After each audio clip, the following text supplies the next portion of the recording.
Hey, welcome to the Create Unknown, the home of Make Something Mean Something. We are here with some of our lovely patrons here on Discord. If you want to become a patron, please go to patreon.com/thecreateunknown. I am Kevin Lieber, and with me as always is Matthew Tabor. Gird your loins for war, Kevin, because we are at war with Kazakhstan. Why? The Kazakhstanis have shamed us. We've dropped out of the society and culture charts in Kazakhstan. This podcast has. And I don't know what we did. I don't know what they did. But we held that place for a long time as a very minor driver of Kazakhstan culture. And now our influence seems to have waned. You know, I thought of the Kazakhs working in the oil fields, listening to us talk to psychic pebbles. And maybe there are still a few. But it ruined my day to see that. We need to bolster efforts to make inroads in Kazakhstan once again. That's fair. That makes. I mean, I was thinking that anyway before you even mentioned it. That seems important. It always seems so arbitrary and like oddly mean to me. The whole Borat thing, picking on Kazakhstan. You know, it's like that must not have felt too good for people from that region. That's how you're represented with Borat. What really annoys me, what really annoys me about Borat, that's completely unfair that it's the only reference to Kazakhstan that anybody has. But you know, when the second movie came out, maybe it was the first one, I don't know. They made the A in Borat on the poster a Cyrillic letter, okay? But that particular letter is D, and I can't unsee that. I can't unsee that they chose the letter that looks like an A, but it's actually a D. Like, if you're going to screw with letters like that, why wouldn't you like make the R backwards, which also is not an R. It's a completely different letter. But at least you look at the backwards R and recognize that as being like a Russian-y thing, right? No. The only backwards R I recognize is the backwards R in Korn, the new metal band. That is the only backwards R in this house that we celebrate and recognize. But I'm glad that you brought up some little letter knowledge from the brain of Matthew Tabor because it actually has a lot to do with the topic I wanted to bring up. Because the other day, you know, you and I are talking about, well, there's like an amalgamation of topics that I'm going to hope that we can Frankenstein together into this episode because they all are interconnected, seemingly loosely, but I think they make sense, at least in my brain. So anyway, the other day we were talking about the requirement for a life experience to generate creative ideas. And yes, you mentioned something that I had never heard before. I've never read about. This was not a thing that was ever in my brain, but it made perfect sense once you explained it. And that had to do with reading. So you were talking about how in order to learn how to read, you have to have a level of life experience to understand what the words are that you're trying to learn how to read. Yes. I mean, it's not necessary, but it's much easier and faster. When you do. And this is something that I don't want to go too deep into, literacy science. And it's a very complex thing with different camps and all of that. But there's an element to it that will make a lot of sense to anybody hearing it. And that's the more you know about the world, the easier it is to match the sounds of letters and what ends up being the sound of a word to a word that you know. And when I mentioned this to you, Kevin, I said, if you're 6 years old and you have two words, one is basketball and the other is pickleball, these are virtually equivalent words in terms of the sounds that make them up, the complexity of the word. They're both sports as well. I mean, they're really kind of as close as it gets to being completely different things that are, in terms of literacy, identical. But if you're 6 years old, the odds that you know of the sport of basketball, if you live in the United States, for example, is thousands of times greater than a 6-year-old who knows what pickleball is. So as you begin to sound out this word, and it's like it starts to form the sound of a word that you know. You don't know how to spell it. You've never read it. But you know what basketball is. And then you make that connection very quickly. If you sound out pickleball, what the hell are you sounding out? You may know the arrangement of syllables and sounds, but you can even pronounce that word fine and still not know what pickleball is. So if you broaden this into like a very general approach, the more a kid knows in general, the more conversations they've had with adults, for example, the more words they've been exposed to, the more quickly they will be able to take decoding sounds, phonetic information, and turn that in to reading a word. So it's really a very important thing, and it's hard to fix too, because if a kid shows up in school and let's say they're 6 or 7 and they're dramatically behind in like overall life experience, a teacher can only do so much. A teacher has to be working on the reading skills and all of that, literacy side of it. You can't make up for a kid who has had fewer conversations in its life. And I told you that I had a relatively easy time learning to read as a kid, not because I pulled some 200 IQ, but because my household consisted of my mother, my father, and 2 brothers that were 13 and 10 years older than me. So I was constantly around 4 full-on adults who were talking to each other and talking to me. I just had exposure to all of these things. Well, when you do, making the connections between what you see and what you know, they happen faster. And I do encounter this with Russian language. Like I know the alphabet fine. I can sound out any word that I see, but I rarely know what that word is unless it's close to an equivalent word in English or a Romance language. Sometimes it's really, the roots are the same and like you can figure out what the word means. But, 90% of the time you're decoding a thing where you're really just decoding the sounds divorced from the context, because I do not know the context in Russian. So anyway, it's a hyper specific thing that everybody listening has gone through, since everybody went through the process of learning how to read. But it applies to kind of everything we talk about. All the endeavors we talk about are influenced by this same mechanism. Yeah, and that's why I liked it as an example, because it's clearly very intuitive. Like once you explained it to me, it was like, yeah, of course, that actually makes perfect sense, that the more aware you are of different concepts and objects and nouns and verbs, then being able to read them and sound them out and then understand what you're reading is a whole lot less complicated. And the analogy here is to do with coming up with ideas. And, that's really the crux of this podcast. And you and I had been talking lately that, we've been talking a lot really in recent months about kind of like life stuff, and that we wanted to get back to having some episodes really center on being an online creator, or, even just being a hobbyist in creative endeavor. And this is an example of being able to do that. I think that it's when you say something like, hey, you need to have a lot of life experience in order to come up with more interesting ideas, it just sounds like boring advice, frankly. It just sounds kind of like, hey, why don't you go do something and then you can come up with stuff? It's like, well, thanks.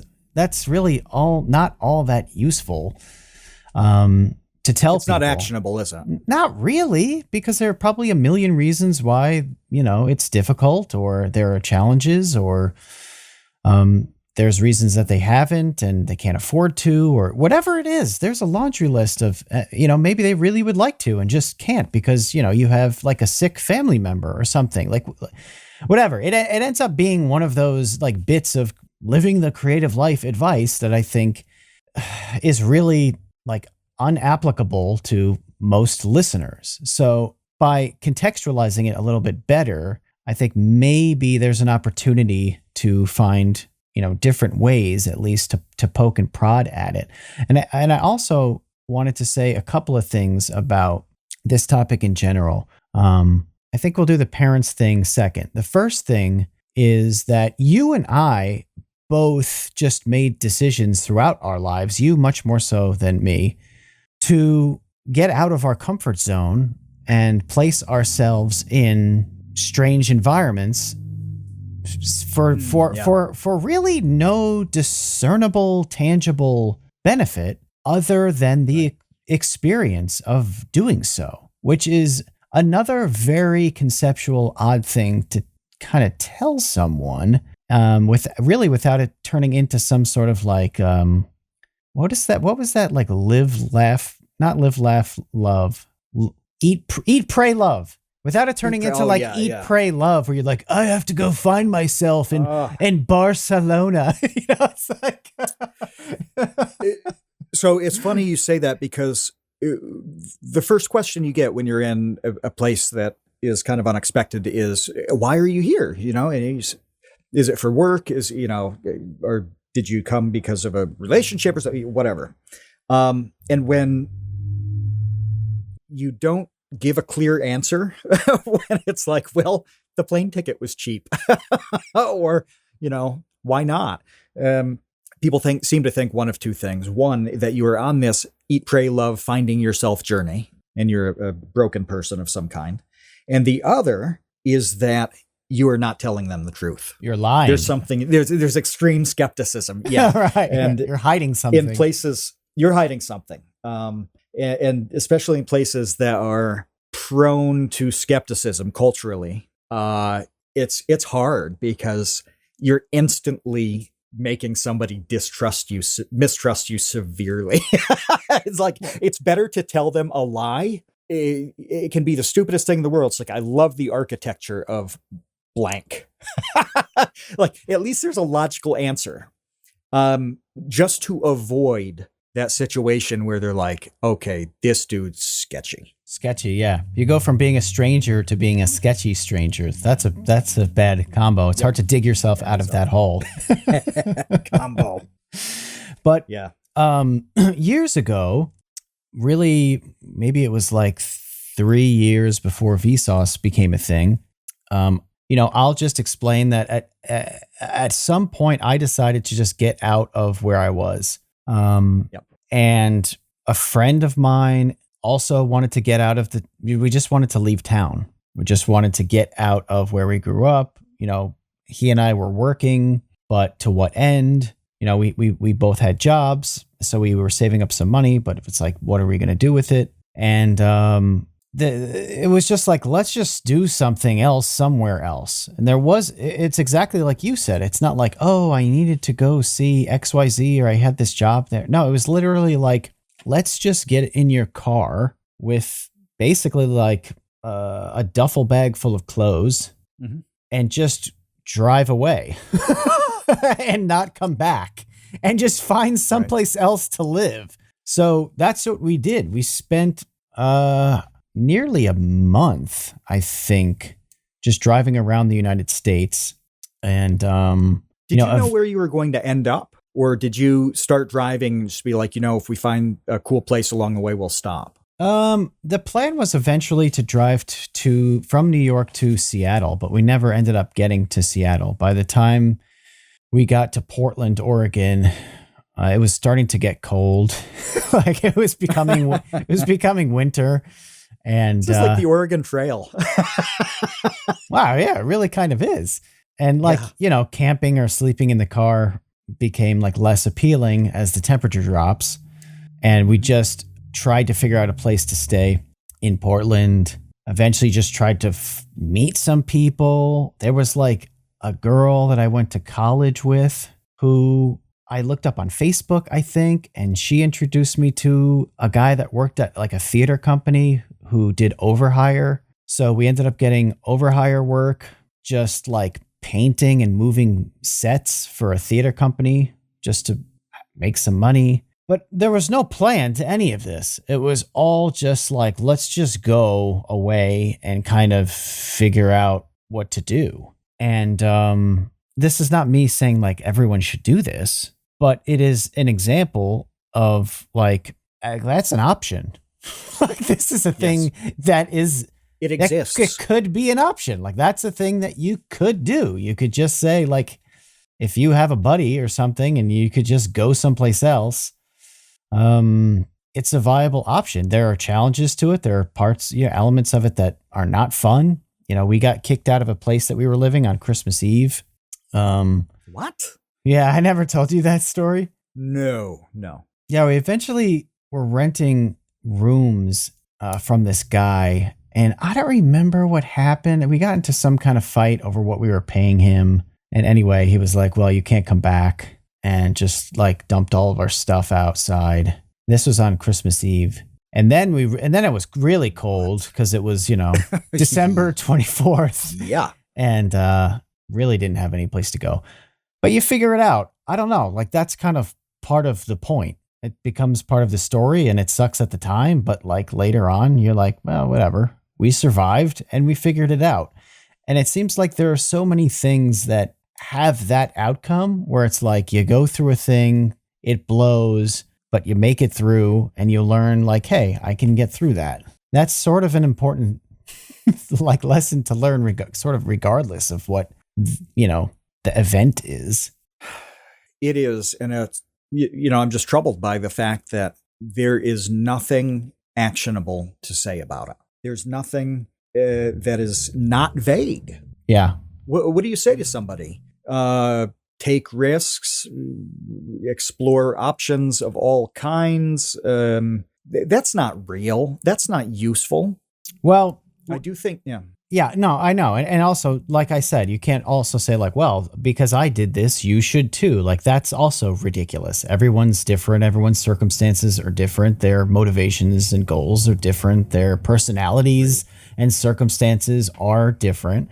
There's no one size fits all for any of this stuff. But I did want to mention that story simply because, like I said, it's part of my story. It's part of how I became the person that I am. It certainly gave me experiences and, I don't know, led to circumstances that allowed me to meet weird people. That's another thing that I think is really important to being a creative person, is just meeting a lot of different people in a lot of different areas and circumstances of their own. I mean, that certainly has been a big part of the many trips that you've made to various countries over the years, is just dropping yourself into some bar or whatever it is and saying like, hey, who are you?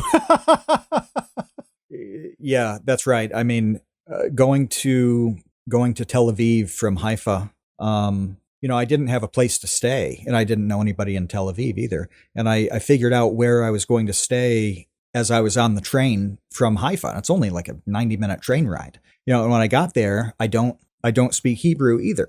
So there's a lot to figure out. Where am I going to go? What am I going to do here? You figure out everything. You don't even know what you're really going to eat until you get the place that you're going to live to see what you can cook with. It's a strange thing when you are thrust into something that is not a vacation, because when you're just on a trip, you go to restaurants that look cool, and there's no real life involved.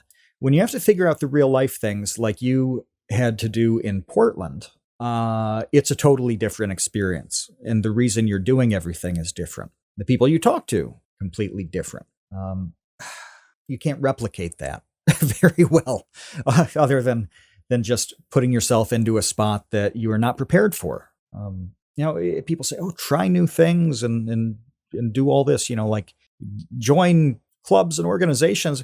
That's not bad advice. The real value in it, though, is that you're constantly putting yourself in a place that you don't know anything about, people you don't know anything about. You may like it, you may hate it. Who knows? That's actually pretty good. And even when it works out poorly and you hate it, you usually feel pretty good about it.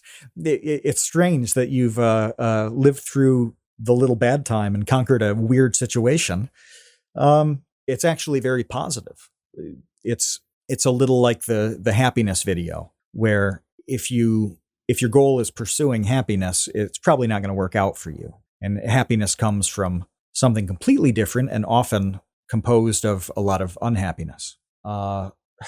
It's really pretty similar with what we're talking about, where all those failures and awkwardness and difficulties make everything paradoxically much more comfortable, a great deal more confidence. The more you see, too, the more happiness there is to find, to put it in, I don't know how else to put it, but like the more avenues for enjoying things appear, whether it's in people or stuff you do or anything. So you're constantly discovering new things to enjoy. Well, if you don't do any of this, you never get to those points. I don't know what you've been sipping, but you've got it all wrong. It's time to commit to the Leaf. We've embraced the smoothness and surprising pick-me-up that tea provides. I literally drink it all day long, nearly a gallon a day, and it powers me through research, script writing, and forums on websites that I refuse to name here. But we don't drink normie NPC tea. We drink cultured and refined anime tea from the Dragon's Treasure. Kevin still likes the gunpowder green called Space Cowboy, and I've sampled nearly 40 Dragon's Treasure teas at this point. Lately, I've been slamming black teas like Kentucky Bourbon and Liquefied Berserk Despair. Scottish Breakfast is deep and peaty, and I smooth it over with Sebastian's Morning Earl Grey, which has the best vanilla cream taste I think I've ever had in a cup. Give me a pot of that with a hot meatball sub from Sal's Pizza and Brooks Barbecue Chicken to wash down my last meal on death row. I highly recommend the sampler packs. You'll want to try everything just like I did. I literally have not had one tea that I wouldn't be happy to reorder. The Dragon's Wings membership fuels new tea experimentation, and the Tea of the Month Club provides a regularly scheduled surprise. And when you order from the Dragon's Treasure using code CREATE, you'll get 10% off your order. That's 10% off using the code CREATE at thedragonstreasure.com. The link's in the description. Yeah, so I want to bring in parents to this because this is something that I've been wanting to talk about for a while now, and just really, I guess, couldn't find the overall topic to bring it up. But I think this is the time. This is the time to bring it up because I saw a few months ago, I saw a couple of threads on Twitter of a whole lot of people saying things that I found really strange, and this wasn't like a weird side of Twitter. This wasn't like a bunch of, like bizarre people. Like these were like normies as far as I could tell. These were like as normie as you get as being a person that has a Twitter account and posts and replies to tweets, whatever that bias and sample size is. It seemed like pretty much normal people discussing these two separate topics. This happened completely separately over the course, spread out over a couple of weeks. But there were two things I was like, whoa, this is really weird to me and seems very different. So, in the past, you and I had probably briefly discussed, or maybe we did a whole podcast about just the risk aversion of Gen Z. Yes. And how that plays out in like a bunch of different measurable areas, such as like not dating, not drinking alcohol, not smoking, not getting a driver's license. There are a whole bunch of different things that have to do with that add up to this like overall risk averse generation. And if you're really interested in learning more about this, I would suggest looking up Jonathan Haidt, who is basically dedicating all of his time and effort and research into this phenomenon. So look up Jonathan Haidt if you want to learn more about like risk aversion in Gen Z. He and Greg Lukianoff, who's somebody I've known on the fringes, I haven't talked to him in many years, but for a long, long time, wrote a book together called The Coddling of the American Mind. And that has turned out to be an incredibly influential book. And a great deal of it speaks to exactly the reason Kevin is saying, follow the Jonathan Haidt side. Greg focuses on free speech and things like that. Runs an organization called FIRE, Individual Rights and Education, which is completely nonpartisan, and they just defend kind of everybody who needs it. But there's a giant discussion about experiences and the push to avoid them, prevent them, segregate people from them. And a whole lot of it, way too much, is self-imposed. And that's what, marries the two examples that you have in mind, is that these people are deciding to deprive themselves when nobody has a gun to their head. There's no law against it. They're just choosing to put up a giant wall, and they think it's a great thing. Well, we don't think it's a great thing. Well, the reason that I really, what struck me recently is that I'm seeing a lot more blame to put on the parents. I think in the past, and I think when you read the this data and you read about this problem, it is really easy to blame the kids and say like, oh, they're just scared of everything. And the question is like, well, why? Why are they scared of things? Why are they afraid to engage with? Why are they afraid to put themselves in uncomfortable situations?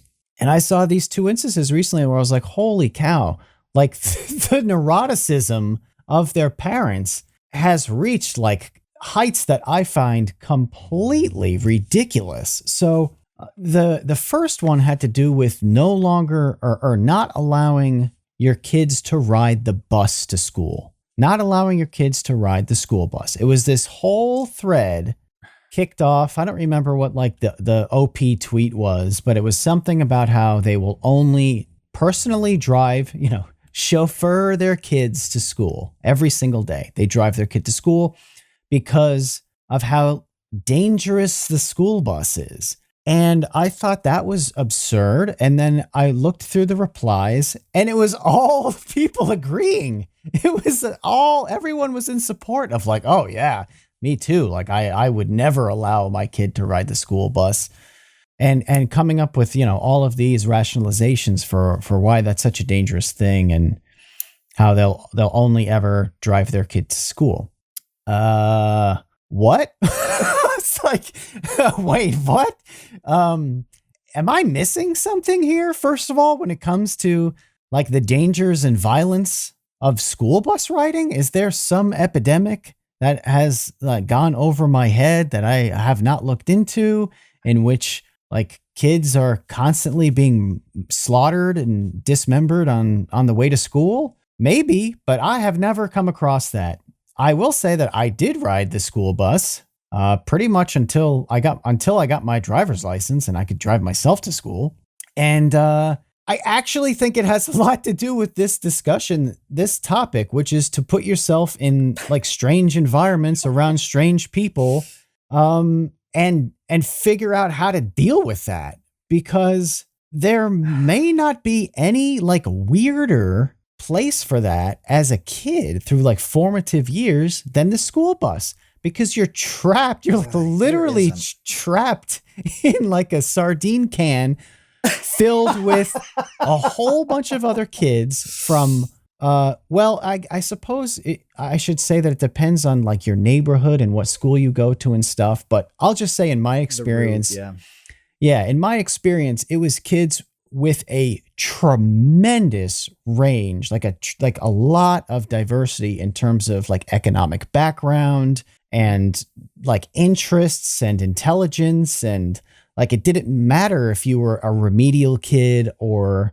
an honor student, like you were both sitting on that bus every single day. Like it was a mishmash, and it didn't matter if you were in first grade or you were in like ninth grade. You were on that bus. It was kindergarten to seniors on our buses. Yeah. Because the schools were the school was K-12, whereas in a larger place, buses could be going to a school that's only 3 grades, 6 through 8 or something, or 9 through 12.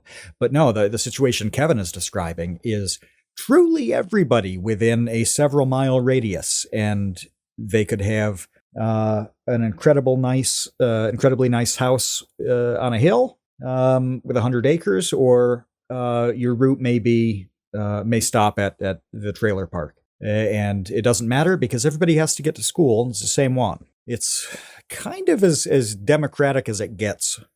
It really is. Yeah, and that to me sort of seems like kind of a useful thing for a kid developing, to be able to be plopped into a situation like that with a whole bunch of different people from a whole bunch of different backgrounds and age ranges and everything, and You learn who to sit next to, you learn who to stay away from. There's, people who hate each other, and there are cliques that form and all of this stuff. Do you know what that is? That's life. That's human nature. It's a petri dish on wheels, and forcefully like plucking your kid out of that to say, no. Like, I'm above that. Like, my kid will not be, disgraced. Should be subjected to life. Should not be subjected to this. Yeah. Like, almost perfect analog for life. Instead, their parent, will personally chauffeur them to school so that they have no unexpected experience. It is impossible for them to really learn anything about themselves or about other people at all. That will never happen. Every single day I'll do that instead, which is like the very definition of sheltering your kid and overprotecting them. You are preventing them from experiencing real life. And I know, it seems like I'm kind of being hyperbolic about this, but I don't think so. Like, I think this is an example of something that's actually could be really important. That it seems like, well, I don't know, like maybe my kid would get bullied on the school bus and I don't want them to. Or maybe, they would get involved in bullying someone else through peer pressure or something like that. And I don't want them to be involved in that. And it's like, okay, cool. Keep going down the list of like bad things or inconvenient things that you don't want your kid to be potentially, hypothetically, like tangentially next to, witness to, or involved in. And it's like, that's a long list, buddy. And all of a sudden, your kid has no experiences at all and is afraid of everything. Yeah, as far as learning how to deal with difficult situations, that's a fairly safe environment for it.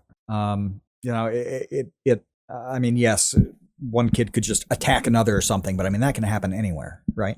That there's any environment can potentially breed the problems that you're mentioning. Why would you arbitrarily choose this one as being so severe? The one reason I think it's valid to avoid the bus is some kids were the last on the route, and like they had to get on the bus at 5:30 and they're spending 2 hours in the morning and in, first one's on, last one's off. And man, if you can avoid 3 hours sitting on a bus where you just can't do much of anything, that sucks bad. Get your kid off the bus. I was actually the last one on and the first one off. So it was a 10-minute trip for me. I just happened to be extremely lucky with my route. But as you were talking about this, I was thinking, I took the bus until I was in 6th grade. And it occurred to me, my mom didn't take me in. My mom didn't drive me in, despite working at the actual school. Right. She had to go there anyway, every day. She had to go there anyway. And I still rode the bus. And I only started going with her when in 6th grade, we went to the specific building of the school that she worked in, which is like 200 yards from the one that I had to take the bus to. So it was as easy as possible for me not to take the bus, and I still took the bus. Yeah, and I wanted to reply to something in the episode chat because Taylor mentions public transportation. I'm not talking about public transportation. Let me just be clear about that. Like, I'm not talking like the school bus is a really controlled environment. It's the same kids every morning and every afternoon. It's the same kids. So a culture is developed and a community is developed on that school bus, in a way that a public transportation, anybody is going to show up on that bus like that. That's a totally different discussion. That's completely that's a different societal beast. Yeah, like I've almost gotten beaten up on a public transportation. That You've got good bus stories. Yeah, when are you going to tell all those? Never.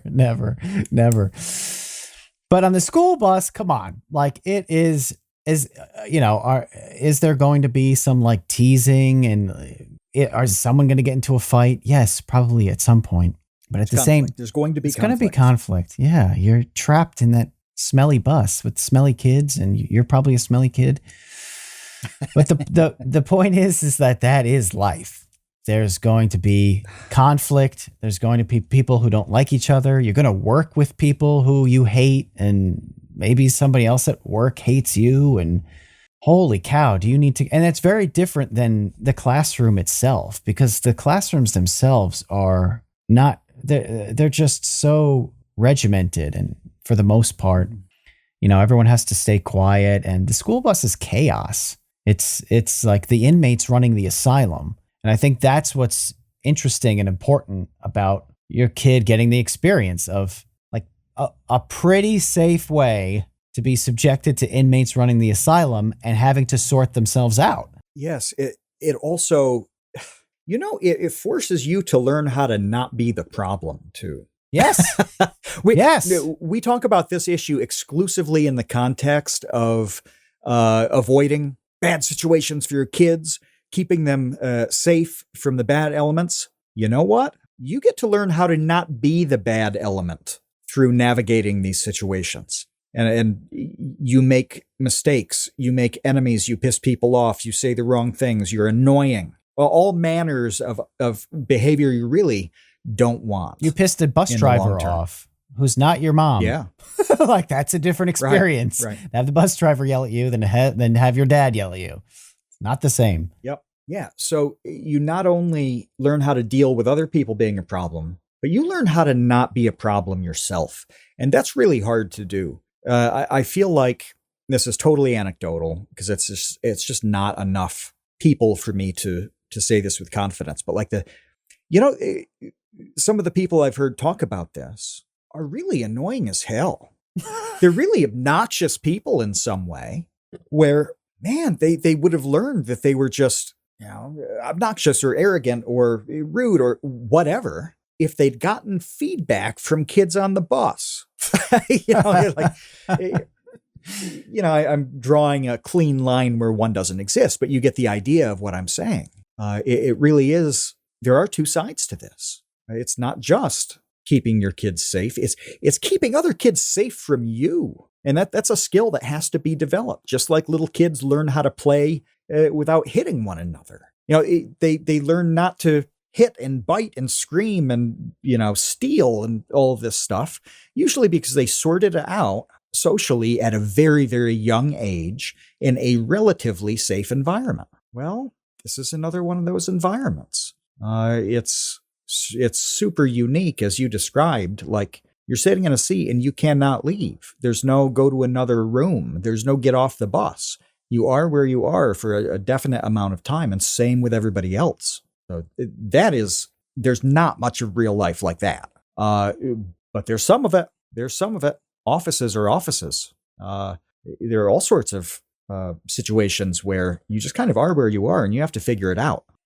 It's very easy to be the problem that everybody else is complaining about in those scenarios. Well, the more skills you have to not be the problem, that's huge. It's tremendous to learn that side of things. And they're just, they're depriving people perpetually, because it doesn't end with the bus. No, it really does not. It's to me, it's like it starts with the bus. That's why this was so interesting to me, because I was thinking like, well, like I could totally see a lot of extreme examples of, or I suppose like more obvious examples of, parents convincing their kids like to stay away from dangerous scenarios. Like if the kids aren't getting a driver's license, maybe their parents don't want them to. Okay, because that's long been a trope of parents being terrified of their, 16-year-olds getting behind the wheel of a vehicle, which is really dangerous. A lot of people die in car accidents every single year. It is extremely, extremely dangerous. That is a totally valid concern to have as a parent, is to, by definition, your kid is an extremely inexperienced driver at that age through no fault of their own. Yeah. You just don't have 10 years of driving experience when you're 17. It's not possible. So that's the type of thing where I'm like, I totally get it. I totally get being, overprotective or just protective in that case of your kid driving. It is scary and it is dangerous. Riding the school bus, that's when I start to question, like, what is going on here?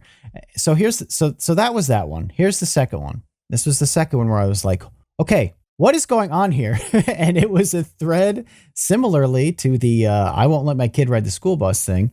But instead it was, I will not allow my kid to have sleepovers. What is the fear with sleepovers? The fear is that your kid will be molested by like their friend's dad. I swear to God. What? Yeah, no, I'm telling you, this is, and it was another instance in which I was like, okay, OP has to be just kind of like a lunatic on this. But I started to read through the replies, and it was like person after person agreeing that they will not let their kids sleep over their friend's house because they don't want them to be like abused or assaulted. Because I guess statistically, like, that's the most likely place that would happen. But I don't even know that that's true. I don't know about any of this stuff being true other than it sounded like an extreme level of paranoia where, like, based on what it seems to me to be like nothing but like neurotic nightmare fantasy. And then meanwhile, like sleeping over a friend's house and that like basic level of socializing is again like an incredibly valuable thing for a kid to go through and to learn about themselves, learn more about their friends and what they're like at home, learn about their friends' parents and what they're like and how to compare them to their own parents. It's like, okay, you know, Billy's dad is a friggin' jerk. My dad is like way nicer in comparison. Like there are like 1,000 lessons that you get from having sleepovers with your friends that you're not going to allow your kid to have. Like, oh my gosh, that again seems like a really, like, talk about stunting the growth of your own kids. Like, how are they going to learn about themselves or other people if they're not allowed to leave the house, really, is what you're saying. I guess aside from like maybe, you know, publicly sanctioned extracurricular activities like sports or something. Oh, like going on a Boy Scout trip? Well, forget that. I mean, that's the classic trope of like scout leaders diddling the Boy Scouts. It was certainly a big thing. But I mean, I'm laughing about this, but like, it's not that it's funny. It's that it's so irrational. Like the irrationality of it is what's funny to me because yes, I guess every single thing in the world is a calculated risk. When you eat a sandwich, you take a risk that the meat is not tainted, that you're not going to get botulism or something. Like everything you eat can theoretically make you sick. And you try to be smart about that. If it smells bad, you understand the risk is high. Okay, you make a calculated judgment each time. When I go to get the mail, my mailbox is on the other side of the road. I have to cross the road and back. And it is possible for someone to drive 100 miles an hour down the road and, you know, ruin my day. I look both ways and listen for cars and recognize that the risk of me dying when I go get the mail is about 1 in 10 billion. I will take that risk today. You know, the risk of the 3 eggs I ate this morning. I'm sure the odds that I'd get sick from eggs are far, you know, friendlier to me than 1 in 10 billion. But I ate the eggs. I'm willing to take that risk because it's infinitesimal. It seems like this is one of those things where the odds of a problem, the problem they're trying to prevent, are extremely long, and the benefits that they're giving up for doing that are really important. That's a terrible trade. That's a terrible, terrible calculation. That's the trade-off element of it is exactly how I thought of it, because that is how you should think of this, because that's the calculation that you're trying to make. It's like, what are the odds that my son's best friend's father will assault my kid versus what are the odds that my kid will be like socially underdeveloped and have a really hard time the rest of his life, as well as just deprive them of having basic fun, like having a good time, like playing video games. I don't know, making up their own games, like whatever kids do during sleepovers, watching movies, like learning how to navigate other people's like family dynamics. Like I had a good friend whose family would just yell at each other all the time. All the time. They could not speak to each other in a normal tone of voice or like an average volume. It was pretty much always yelling. It was as if there was a massive argument over everything all the time, and they were all involved in it. Well, that was certainly interesting to be like the friend just kind of like in the other room as like the family's fighting all the time. It's like, wow, this family is a lot different than mine. Like, that's good to know. And you saw that. You witnessed that, and it wasn't on a sitcom. It was real. It was something that you actually saw in a context you knew, the context being the friend, and also you're roughly in the same town, have roughly the same life and all of that stuff.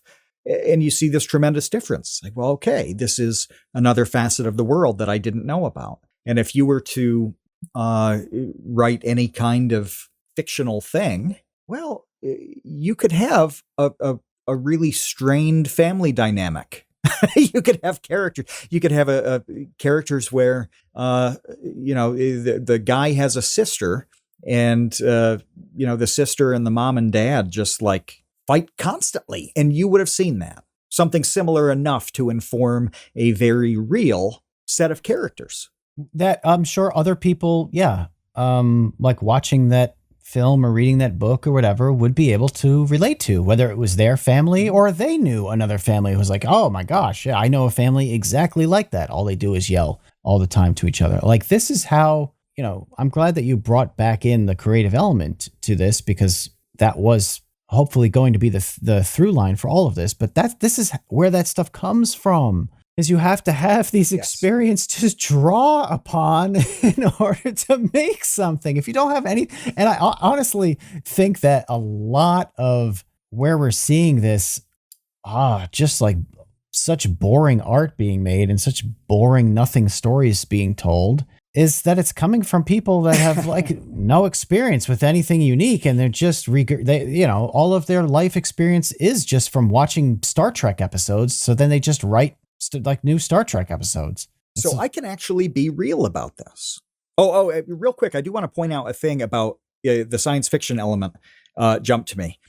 Sometimes really good creatives are so good precisely because they have zero experience with the world. They can write a fantasy genre or a science fiction thing where characters behave in such a bizarre way. It's so fresh and unique and original. That is precisely because they wouldn't be able to write a normal relationship if they tried. They don't have any clue. And a lot of writers are hyper weirdos in real life. Their bizarre take on the world generates this creativity. And that's awesome in terms of the result. But that's certainly not a tried and true process. It's kind of a lot better. So I have been thinking for it's September. So since May. Okay. I've been thinking since May, as I mow the lawn. Late May. That's when I got my mower. I've been trying to focus on all sorts of people from my past, like remembering little tiny exchanges. Some of them really insignificant, and what those people looked like and how they talked and what their personalities were about. And when I come up with a one-line description of them, I stop the mower, open my phone, and put it in notes, in my iPhone notes. So I have actual descriptions of people from my past in a very, very long list. It's got other things I've thought of. So I just opened this up, and I'm just going to read a few of them so you can get a sense here. The look of sincere happiness that can only come after dreams break and can't be put back together again. I've seen that on somebody's face, and it's a very unique sort of image of being crushed. You tend to see it in older people because they have had these dreams die and the realization that they're gone. But that's something I've seen. The sort of girl who would make it her mission to teach a vicar how to sin. Now, that's a funny way to put it, but we both know a handful of girls like that. And I'm sure I'll meet a dozen more. But that's a very distinct type of person. Another one, he looks like something wriggling in the muddy earth when you roll over a particularly rotted log. Now that one's meant to be a bit goofy. Yeah, it's meant to be a bit goofy. But there's, you can kind of imagine a face that you look at and you're just like, God damn. But these are all real people. This is not like invention out of nowhere as I mowed the lawn. No, I would think of, talking to somebody in a bar in this place, or like this funny thing happened somewhere else. It shows up in all sorts of places. This is how you write these things. This is such an old person example, but in Billy Joel's Piano Man, this entire song is a description of different people, including the piano man himself. But there's a waitress who's being treated badly by the customers a little bit, and she plows onward. And there's the bartender who is at the end of his rope with being a bartender. And there are all these people with real problems and real personalities. That song didn't come out of the ether. That song came from meeting people exactly like those. That's where it comes from. And when you try to write something that you do just invent, oh my God, is it bad? And everybody knows it's bad. It's just not real life at all. You need to see these people, and you need to understand their details. So here's a really specific detail, Kevin, that I remember talking to you about. It's something that you wrote. There's a mom who's like bedbound. She's laying in bed, whatever, smoking cigarettes, whatever. And I asked you, what kind of cigarettes does she smoke? Because there's a difference in this world between people who smoke Marlboro Reds, Cools, Newports, American Spirit. These are details that matter. And you meet somebody, that guy who's been smoking Newports for 30 years.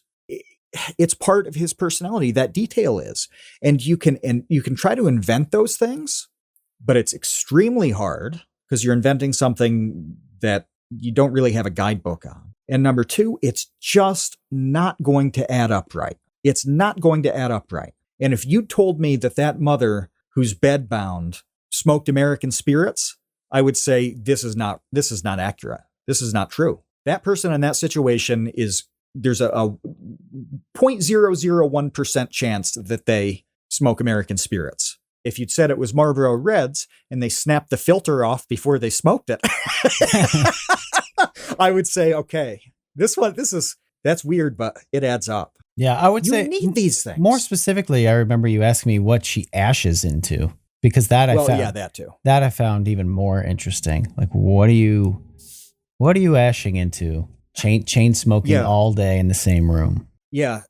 Think about the implications of the different options for ashing there. They ash in all of their empty Coke cans. Okay, that tells you something. They ash in a normal sized ashtray, like a little glass thing that you would see in a restaurant, whatever, a normal ashtray. Okay, then that ashtray gets emptied a lot if they're sitting there chain smoking all day. That's only going to be good for like 8 cigarettes. So are they emptying it? Is someone emptying it for them? What's that relationship like? All of a sudden, you are getting a lot more information. Yep. Yeah, there's a bucket with sand in it that gets emptied about once a month when it's filled with 700 cigarette butts. Well, that tells you something else too. So even what happens with the ash indicates something about the circumstances, the situation, the personalities involved. And I mean, the smell of cigarette butts, especially when they absorb some humidity. There are few more putrid stinks in this world that aren't rotting human matter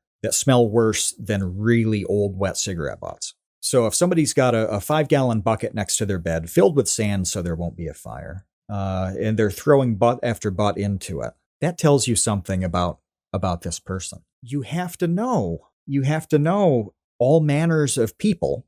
Yeah, you have to know who smokes Marb Reds. You have to know who smokes American Spirits. You have to know who smokes Misties or whatever. You have to know these people, or else you are just making it up, and then other people will call you out on it. They won't believe it, and now it's garbage. Dan the Latch says 75% of good writing is made up of details. I want to pull on that. So think about a thing that's good. A story, a book, a movie, a YouTube video, whatever, that's a fictional thing. Or not even, no, it's not even a fictional thing. It can be factual. It's actually really easy to have a good idea, isn't it? A good premise for a thing. It's really easy to come up with a premise that's worth it. Taking that 1 or 2 sentence premise and turning it into anything, a short story, a YouTube video, a book, that is made up of all of these details. You can't just constantly reiterate the premise. The thing that you explore with all of it and all the directions that you go in, all the complications that happen, all the details that make up the characters. You have to know those things. And the way that you describe them. Yeah. And it's thousands and thousands of items. And you have to know tens of thousands to be able to choose the sub-thousands that you want to use. So for example, I know, as far as you can, we both know how a certain brand of cigarettes corresponds with a certain type of person. We had a whole segment in our first Eggy episode about this, by the way. If anybody wants to go back and listen, we had an entire, because Eggy worked at a gas station, convenience store, and we had a whole segment with Eggy about the type of people that smoked different type of cigarettes. And this is 100% a thing. This is a thing.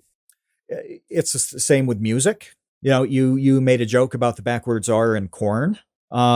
There's a higher likelihood of this person listening to Korn versus me. Well, there's a higher likelihood of you listening versus me. Let's do it that way. Sure. And everybody listening who knows what Korn is knows that if you had to pin that band on one of us, it's going to be Kevin and not me. Yes. Right? You're getting 0 votes. I'm getting 0 votes. Yeah.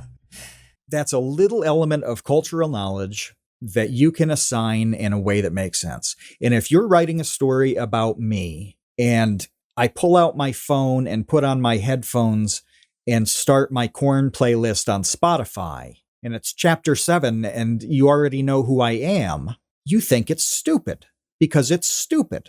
The only way it's not is if it's some idiosyncratic element of that character. There's a reason. That's valid. Now you got to explain. You have to explain why you like Korn so much, and there's some other story behind that. Right. But as like a passing detail, it's nonsense. No, I read. So I'm actually obsessed with this. I think you know this, that I read almost everything that's produced by local authors. And I also read a lot of books by people I know. Because especially with the local ones, I know the material that they're trying to work with. And I know when they're making shit up. I know when they've misread a certain thing or they've described it in a way that to fit the book or the style or whatever, they took license with it, which is fine. It's art. You can do that. But I like recognizing when it's not quite right through style or omission or ignorance or whatever. I really like this. And I'm sure that everybody has an area of familiarity where they can do that. Everybody has an expertise in something, a familiarity that is really strong. And when somebody doesn't get something quite right in it, you know it. Isn't that Dunning-Kruger, basically? To me, it's closer to the Gell-Mann amnesia, which people do with news. Oh, right, not so much. Right, that's what I meant. That's what I meant. Yeah, where somebody reads a story that they personally know about, and they know that it's wrong, and then they turn the page and read an article about a completely separate subject and assume that it's true. Right. I think there are some fandoms too where certain stuff appeals to them precisely because they don't really know what it should be. I mean, that sounds a little bit kind of judgmental to say, but this is. You have to arm yourself with all of this knowledge for a completely irrational purpose, which is this might make me a better person in the future. And by better, I mean Maybe it's a better creative. Maybe it's a happier person. The more you know about how different people operate, the more friends you can find, the broader your friend base, the types of people. And the more protective you can be of, protect yourself against people who just suck. Oh, man, I couldn't think of a more articulate way to say that, but it's much easier to understand and sort of separate yourself from like, all right, this person just kind of sucks and there's nothing, it's not me, it's them. Like that's a thing, but you don't know that unless you have experience enough to be able to say it's not me, it's them. I'm not going to hang out with them because it's bad for me. I just mean to say like that helps too. The more you know, the more experience you have, the more people that you've met, you can identify who's cool and who sucks. That's such a crude way to put it, but it's true. It's true. Yes. How would you ever know that otherwise if everything just comes through, TV shows?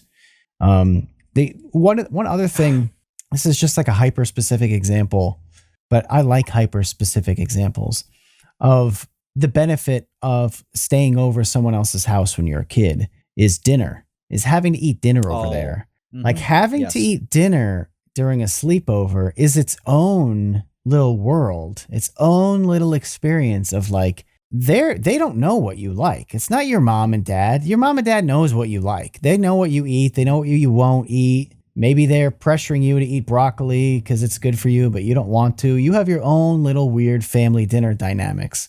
When you go to someone else's weird family dinner dynamics, all of a sudden, this is like a whole new can of worms where maybe they make something that you hate and you don't know how to say anything. You don't want to be rude, or do you want to be rude? Are you going to be like the rude kid that now that mom doesn't like, or are you going to pretend to eat it and then just say you're full? Like there are a lot of different ways this plays out that will never, ever, ever, ever play out if you never enter that domain. If you never have that experience, how will you ever have that experience?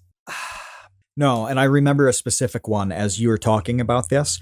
I went to somebody's house. This is the first time ever. We sit down, we eat a meal. First time ever, the family says grace. And I think in that moment, I was young. I was like 11-ish, so I wasn't super young, but I wasn't old either.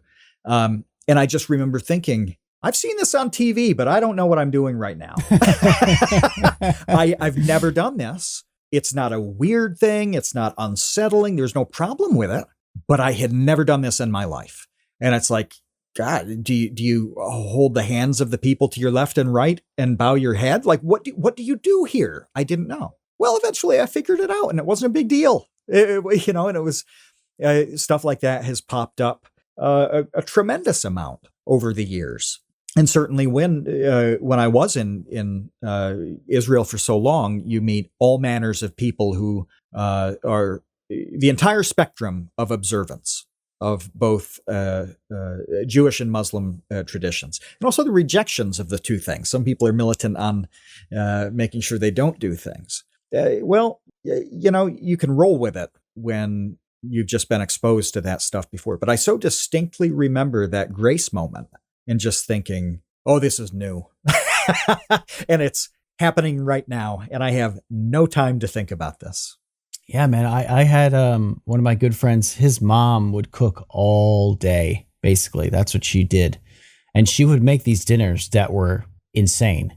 They were just like, there was like side salads and there was desserts and there was like, it was like eating at a restaurant. This is like going to this one friend's house. It was like eating at a restaurant. I had another set of friends, their mom never made dinner. The kids would just snack all day. They would just pull their own crap like out of the fridge. There was no like sit down and eat dinner as a family. That just wasn't a thing. They would just eat like 10 ice pops and hot dogs and like French toast sticks and whatever. They would just grab stuff all day whenever they wanted. And that's how they ate at that house. It was pretty much the polar opposite of like the restaurant house where the mom is making like a 3-course dinner every night for that family. And you're like, holy crap, this is amazing. And I'm sure your house was somewhere in the middle. Yeah. Like we would have sit down dinners, but it wasn't like a 3-course, extravaganza. It wasn't like a gourmet meal. It was just, reheat some stuff. This, and you see this spectrum develop where there's one side where it's this intricate buffet of well-planned, important stuff, and then the other where it's a feeding frenzy whenever anybody wants to, and then you realize, okay, I'm in the middle of this, and you start to get a sense of what people are like in general. And when you do encounter them next, you can place them on that spectrum a little bit. You know who they are, and you know who they're not. You know how they are relative to you, to everybody else. It just continues to develop.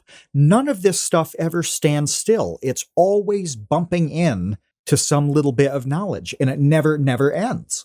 No, but the trick is you have to be engaged in it. That's the trick. Like, that's the big trick. It's like you have to be there. You have to show up. You have to be connected in order to know that, like, yeah, like this friend just eats potato chips for dinner and no one cares. And this friend like has a steak dinner on a Wednesday night for no reason. Like, that's very, very different. And, if your parents are so neurotic that they won't allow you to even go over to your friend's house, you're being deprived of what I would consider like pretty normal standard, what should be like baseline, like social development. Yes. And you have to figure it out at some point. And it's way better to do it then than, for example, when you start, you're in your 20s and you're having relationships that matter. And if you don't know who you're compatible with and who you're definitely not compatible with, you can get into some really miserable times. You can do some very real damage to your life by using bad judgment with those. If you have a good sense of what you need and what you need to avoid, it's not a perfect science. No. But you can certainly cut down on the really bad spots. You can make an informed decision when you decide to go forward with something. This is the same with jobs. We've talked about, like you talked about the job that you hated after a week. It was not for you. You have to figure out how you fit in those schemes at some point in your life. You did it early. Well, you don't have to do it now. Or just fit in the world. Like, yes. Is it? I don't think it's any more complicated than that. Like, at some point, how are you going to figure out how you fit into the world? And it's certainly not going to be being prevented from experiencing it. That's not going to work out too well. How could it?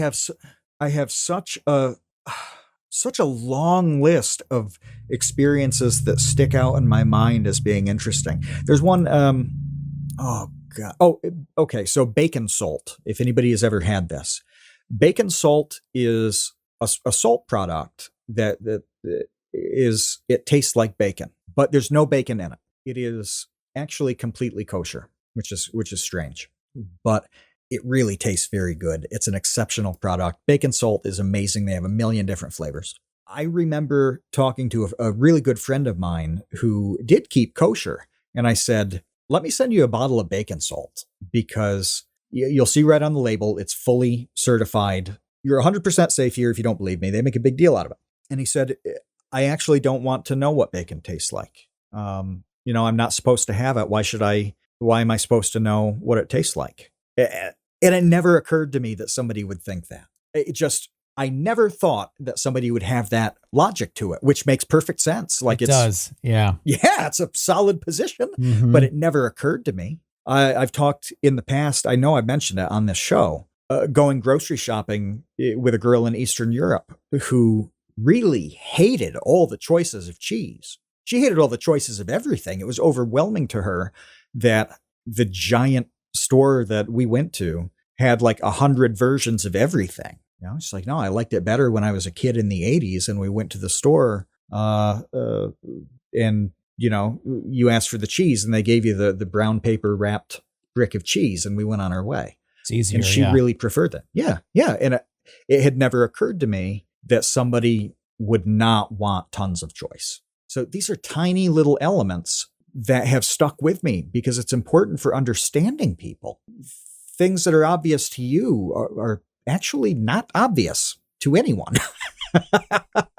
Yeah. They just aren't. And you can be challenged with the way that you think about things in ways that will be surprising. And that's really important. That's a really, like the bacon salt thing. What a principled stance that is. I think that's a really interesting thing to say, like, no, like I'm not meant to even taste this flavor, even if it's technically okay for me to have it in this medium. It's like, I will draw the line in the sand and stick to my principle of not even a bacon flavored item. Yeah, we were talking earlier too, you and I, totally unrelated stuff about living in different places. And I said, it's actually really nice for me to live where I live because I don't have to think about anything I do. I don't have to really make any decisions because everything I have to do is just there and has to be done. So I don't have to figure anything out ever. It's pressing stuff lined up in a row that I have to do. That is not what life would be like for me in another place. And it's also not probably what I would have wanted when I was 20 years old. I've been like, no, I'm happy to figure everything out and it's super exciting and let's do it. Well, now I've done so much of that I want to put that figure it out energy into work, for example. Mm-hmm. I do that all day. I figure stuff out all day and I like that a lot. Well, I don't want to shut down the computer and then have to go figure out every element of life too. It would sound horrifying to a lot of people if I said, yeah, everything is kind of decided for me. And I like that. They would think I was some sort of repressed slave.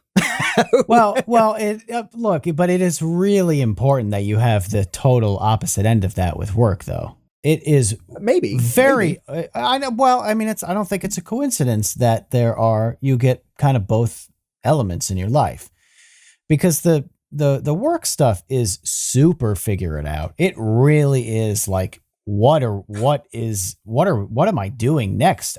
I am at zero. I am at absolute starting gate zero. As soon as a video is done, now what? I mean, that is just building a house over and over again from scratch in the middle of the plains. Yes. So when you want to unplug from that and then you plug into yard work and manual labor, that makes a lot of sense. You know this and you understand what I'm saying because you know that you know about that video process. Yes. And you know what that process is like for a lot of people. So you can understand where I'm coming from on it. You can understand what that grind is. You can understand why it might be a relief to be free from it outside of work. You can understand how somebody might actually want that because of the contrast. You know all of this because you just plain know things. On this topic, it's really easy for you to know because it's what you do too. Right. But everybody listening knows the grind we're talking about because we've done 200 episodes about that grind. You all understand what I just said, what it's like during my days, and why it might be nice not to do that after, because you know the stuff we're talking about. You're familiar with it. You have the experience of doing it yourself or knowing other people who do it, meaning us and all the people we've had on this show and the people in the community here. That's exactly this mechanism in action. You probably don't think it's that weird or that I'm a repressed slave for enjoying kind of having it all planned out for me in my after hours. Moving rocks. Let's just call it what it is. You love moving rocks. I do. I really do. Genuinely, you do. It's not a joke. No, I love that. I love, you cut a tree, you strip it down, pile the limbs so they can be burned, take that log and cut that into firewood, haul that into a pile and repeat. There's a slight bit of variation from tree to tree, but generally no. And there's no injecting your own style to it.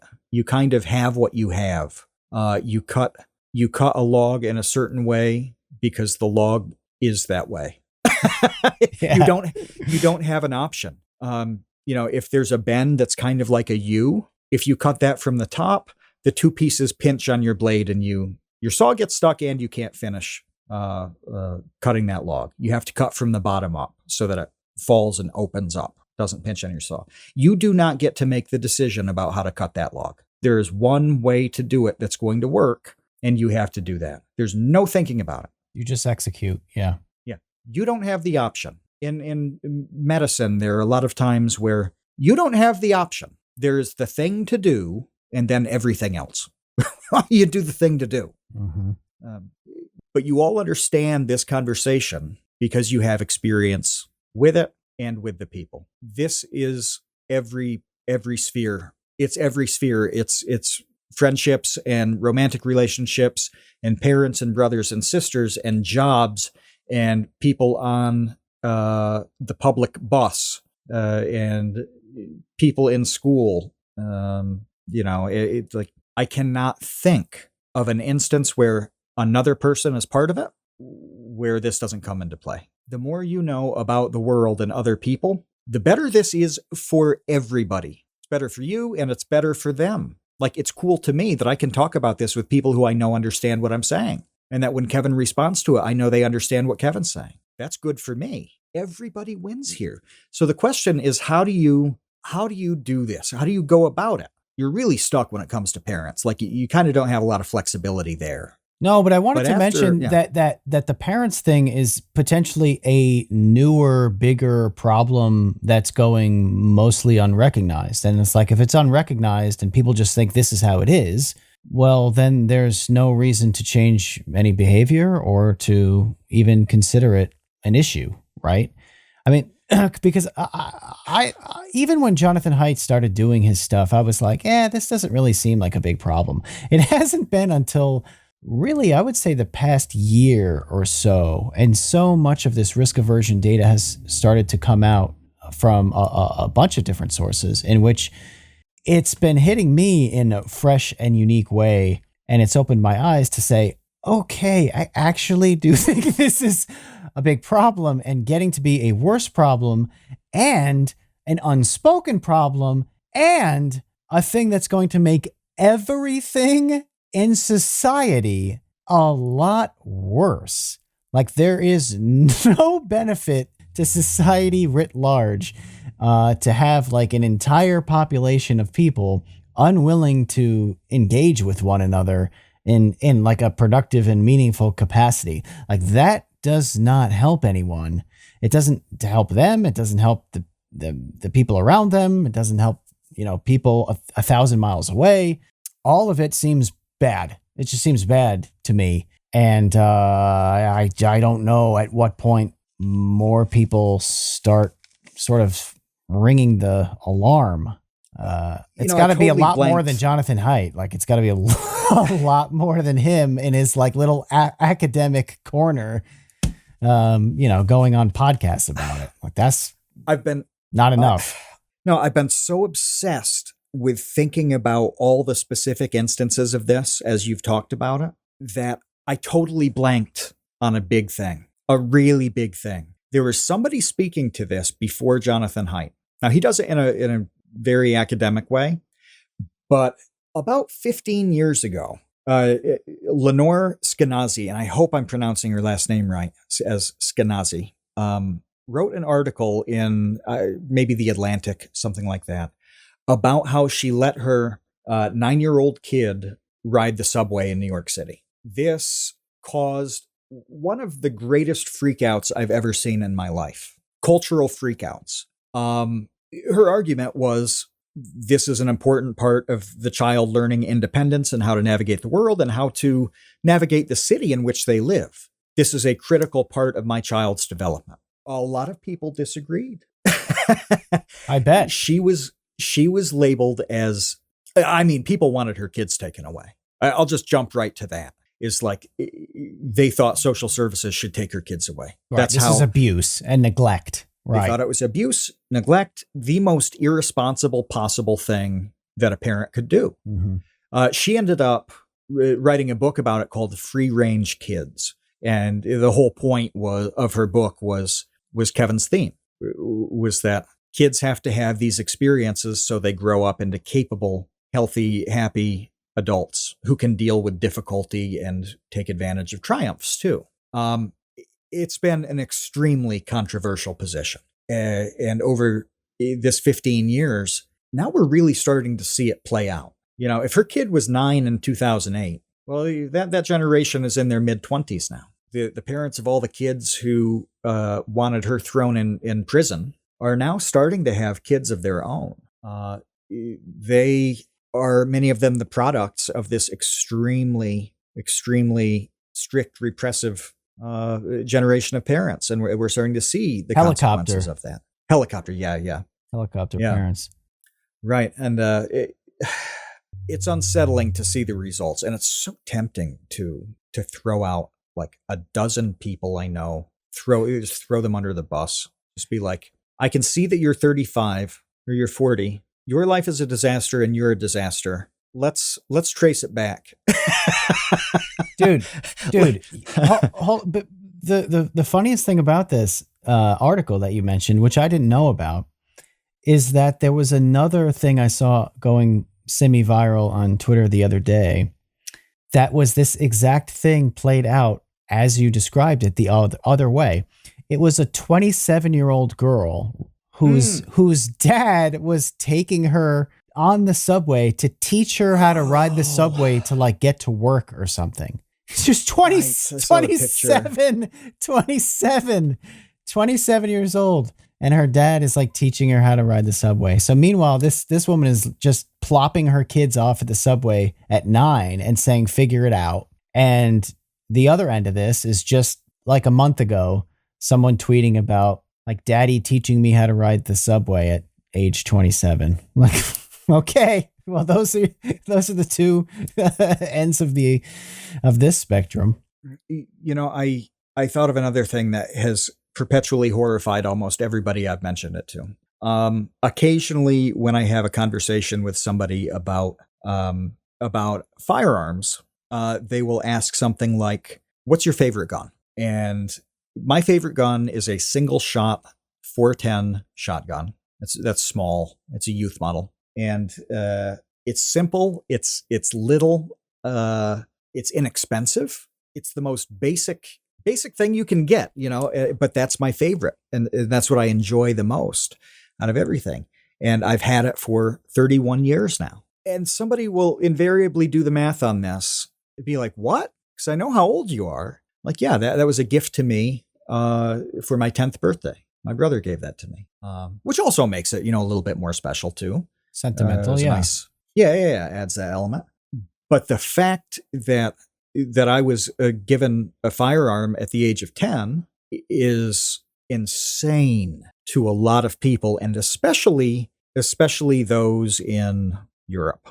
The Europeans don't like generally the idea of my favorite gun. I learned how to use a very dangerous thing at a young age. I was taught properly. I have tremendous respect for all that can go wrong with it and how to use it appropriately. I am a safer person with firearms than anybody I know. I can't help but say that's because I started when I was 10. I started when I was a kid on this and was given the right mix of oversight, instruction, and independence progressively to where I became a highly capable, highly safe user of guns. That's one that a lot of people don't like, but and I understand the way it sounds. It's like, oh yeah, let's give every 5th grader a gun. It doesn't sound good in that context. At the same time, this exposure to something difficult and dangerous and complex and with all sorts of implications and with a great deal of physical raw power. The only thing that I can liken it to is being behind the wheel of a car in terms of you having, I can't think, disproportional power over the rest of the world. You as a person cannot really wield a lot of influence other than hurtling a car into a shopping mall, Oh, jeez. or something that's like a firearm. I'm in a really healthy, good place with that, and have learned to appreciate what that is as a machine for all the good parts and the bad parts, because I was exposed to it in such a safe, good way. I've met so many people who are legitimately terrified of all sorts of gun, and they have never even heard one fire in their lives. They've never been in the presence of one being fired. Well, of course they'd be terrified. There are really scary elements to it. And yes, even the bang of a gun is really loud. It's not even like fireworks that by default are distant. There's not much where there's a sound that loud and destructive that can be 5 feet from you and not harm you. It's a startling thing. But if you don't know any of this, well, why wouldn't you be afraid? You should be afraid. The reasonable thing is to be very, very afraid. Some want to remain afraid. They do not want to not be afraid of a gun. Others do. Others, I want to go to a firing range and have an instructor show me, and I want to know what this is about. But they're in the minority. Most people are pretty happy being ignorant and terrified. I'm probably biased on this because I really truly believe that exposing people to all manners of stuff are very much like a vaccine, in that you give them a little safe dose of the disease, and they become conditioned to not be affected negatively by it. That's how every real vaccine works, and it is carefully controlled. You don't just fill a syringe with smallpox pus and jam it in somebody's neck. Cross your fingers. No, it's more scientific than that. You've got to vet the families of, your kid might sleep over at their house. Yeah, meet them. You How got to about do a that? little bit of. How about you meet those parents? Get to know them? I don't know. Put a little effort in instead of just defaulting to child predator. Probably. It's like, yeah, that's an extreme conclusion to leap towards. To now, prevent your kid from never having any real friendships. Not allowed to ride the bus. Not allowed to do this. Afraid of this. Afraid all the way down. It's like, well, good luck. It's like, no, geez, wow. I wonder why they're not accomplishing anything. It's like, you never allowed them to even try anything. What do you expect them to do? No, I'm actually very concerned about this with pain as well.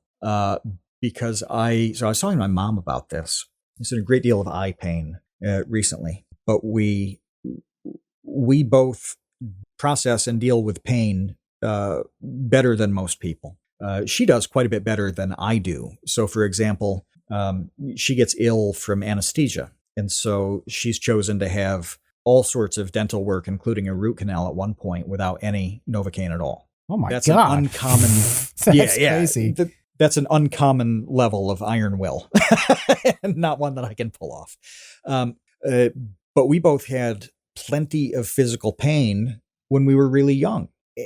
When that happens, you learn how to deal with some of it and recognize that, okay, this is going to hurt, but it's ultimately not super serious. Versus, I am in trouble. I am hurt bad. You learn to recognize that difference. And so little normal pain doesn't appear to you as a crisis. We have experience with that spectrum, so we know how to process life of pain on that spectrum.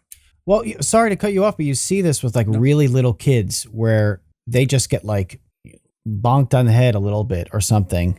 Something really, really, really minor happens where it's you're obviously not hurt. And they freak out, right? They freak out like they're in the worst pain ever. And it's this is exactly what you're talking about. You don't have the processing and experience ability to know what is extreme pain, what is minor pain, what is embarrassment, what is an inconvenience. It's all just tantrum level until you figure it out. Right. And you can't tell them something that makes it happen either. So the 3-year-old skins its knee and it's wailing. You can't say, well, gets a lot worse than this, bucko. That's nothing. Shut up. No, which is the absolute truth. But the kid doesn't think, oh, well, if that's true, I will categorize this mentally as a very low level of infraction on my body, and I will respond accordingly the next time it happens. Yeah, they're not a robot. No, it doesn't work that way. And they figure out that the skin knee or the stub toe is ultimately not a problem when they live through it and realize that it didn't kill them, or when other things are more severe and they can have a relative judgment on it. But that's the process with every little kid. Unless they have some neurological issue or some physical thing that makes it impossible for them to sort it out, they go through it just like we all did. Little cuts. Like, cuts hurt when I was a kid. Cuts now don't hurt because I've had 10,000 of them. It's like, I hope I don't get blood on my whatever. And that's the extent of it. Well, if you're prevented from experiencing pain on low levels, then pain on low levels doesn't seem low. And I very much worry about the lack of experience with pain being a problem for a generation of adults here. And same with experience or exposure to, I don't even know how to put this, but exposure to things like blood and injury. I remember talking about this. How many people have really seen a person injured? I mean, bad. I mean, life-threatening bad. It doesn't really happen anymore. No, it doesn't. I have a list of injuries, freakish injuries that have happened in and around my house on this property. They don't happen anymore.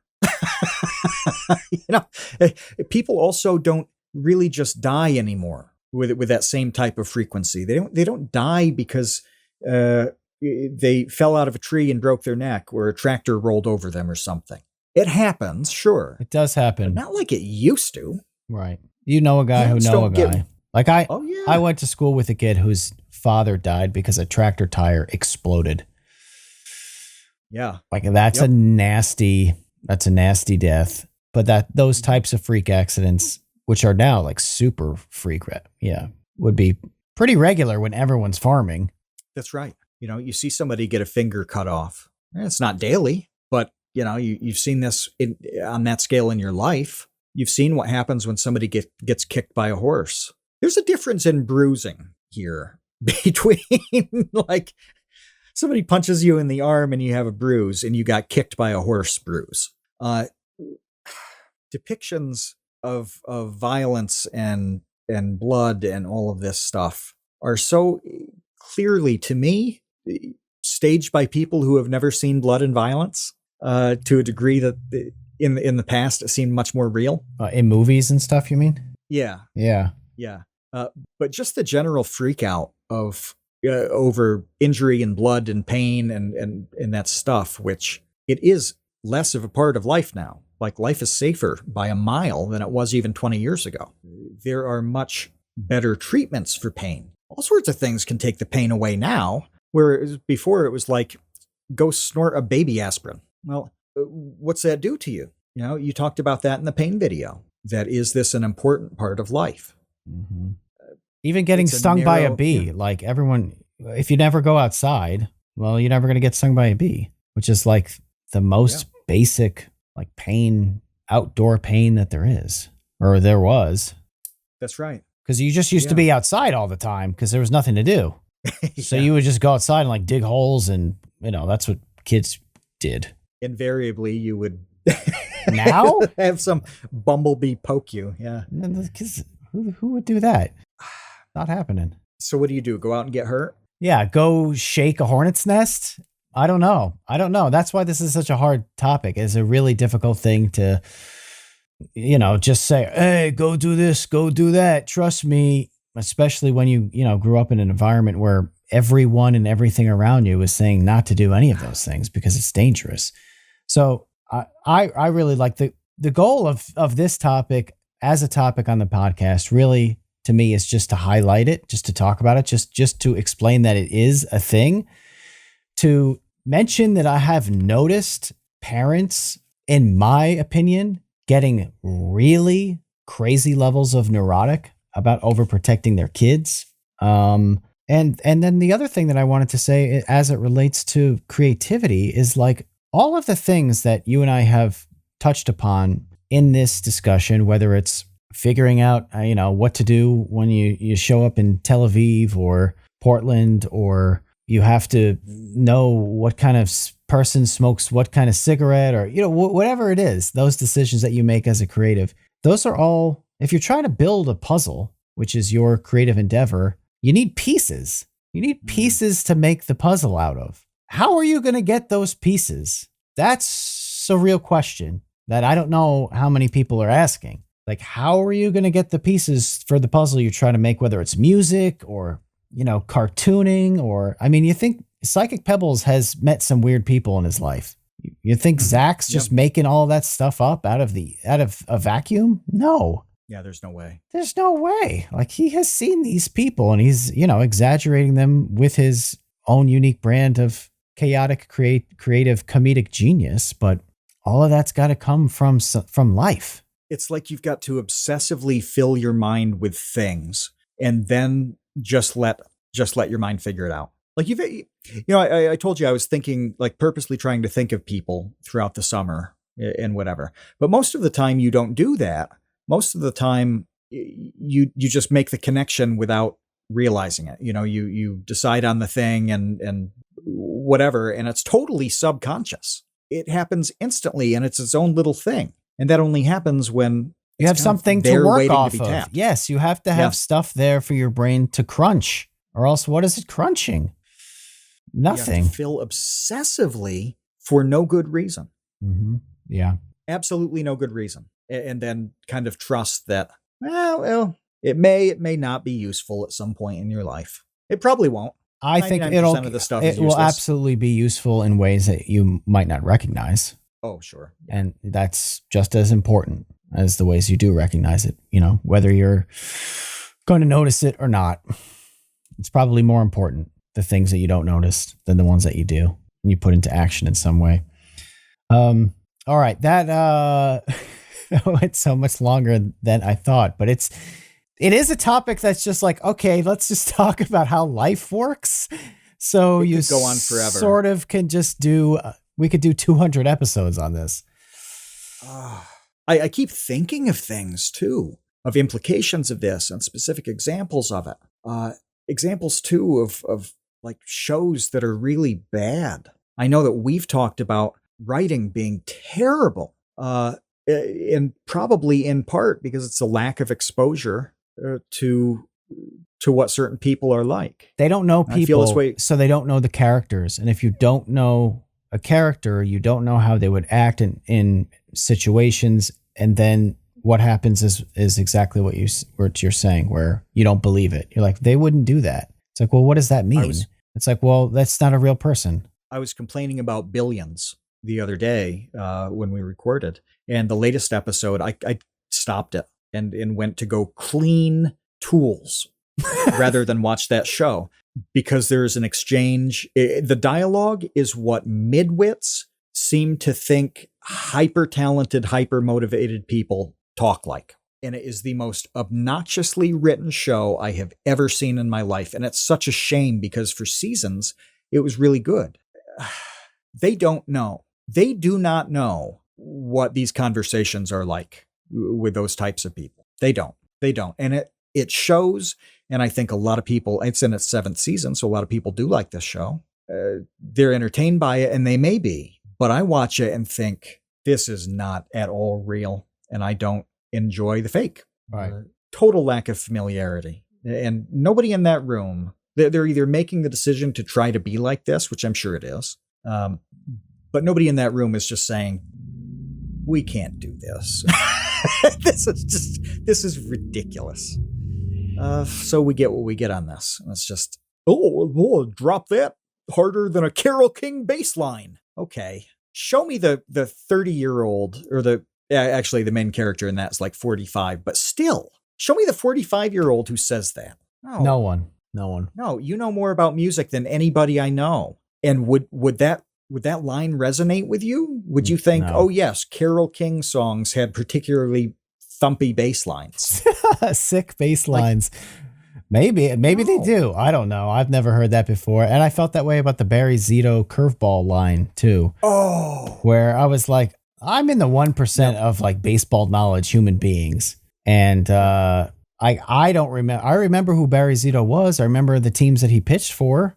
I mean, I'm in the 1% of that. Yeah. But 99 out of 100 people are like, I don't know who Barry Zito is or what you're talking about. Right. But so you wouldn't make a crack about the motion of his specific famous pitch in a general conversation, would you? no, I wouldn't even know. I didn't even remember that he had such an amazing curveball, let alone make that analogy to someone else, assuming that they also remember that Barry Zito, 15 years ago or whatever, had an incredible curveball and would understand exactly and appreciate the simile. Like, it's all so stupid. Every level of it is stupid. The whole thing is stupid all the way down. I got it, and I still hated it. That was the worst part of it to me, is that I knew the reference and I knew the point of him, why he used that to demonstrate the thing in the conversation. And I still thought, this is so obnoxious. This sucks. I hate this. And I immediately said something to you the next day. I was like, you would not believe the line of dialogue I heard in this show. That was written and approved and spoken and edited. It got through every level of approval and made it into the final episode. And everyone's like, yeah, that's really clever. Like, no, it's not. It's not. I made the crack of like the Dennis Miller analogies where it'd be like, that was shakier than Charlemagne sitting on a... No one gets that either. But that was like a joke for a while, was Dennis Miller's obscure references. It'd be like, oh, that's like Karl Marx swinging on the St. Louis Arch. He would just string together like these ridiculous analogies.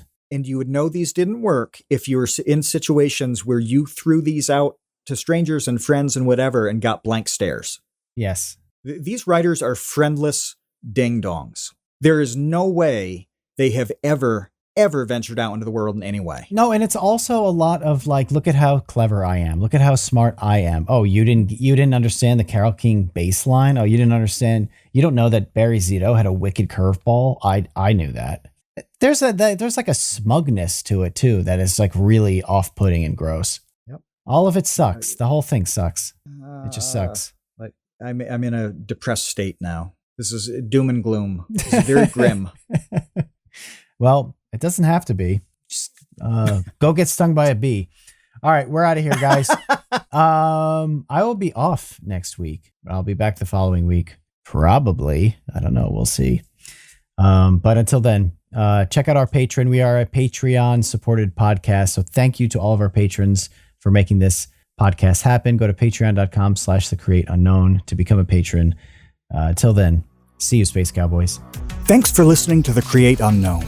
We make this show with the support of our patrons. 100% of that goes directly to keeping episodes going every week, and the recent support has been amazing. Sidpoke, NRM, Venture Addicts, Weezergood, you all really do make this show happen. Thank you to the Tots and Dumpster crew, old and new, who save tiny little lives every month. Thank you to our grizzled, battle-hardened child infantry. Clemente de los Santos, Dan the Latch, Demetrius Andrews, Erica Farrakhan, Jen Mefasanti, Kevin Menard, Mikhail Steinke, Monahim, Natsu, Penny Peddler, Risebread, Ryan Kinder, Samuel Manser, Sean S., Sean Malone, and Tom Videoger. And a tremendous shout out to our elite baby gang commanders: Atrocious Guff, Kat, Dojangles, Graham Robertson, James Gallagher, Jeff Davis, Orange Vanilla Coke, Patrick Pister, TCU's personal pilot, Andy, Ryan Carroll, Baseweight, Vinthos, Yeetus Deletus, Jonas Walter, Nathan Robinson, Chelxies, and of course, Trevstead. You are the elite. Thank you as well to our indentured servants, producer-editor Ben Webster, Minecraft mogul Laterman, Discord kitten wrangler Conrad, and producer emeritus Dan Yoshua. Thanks to Baseweight for use of Created in the Unknown for the opening theme. Thanks to Electro Voice for giving us mics to sound good on top of it. And a special thanks to Main Gear for powering all of our PC endeavors. The Create Unknown is an Unknown Media production in partnership with Studio 71.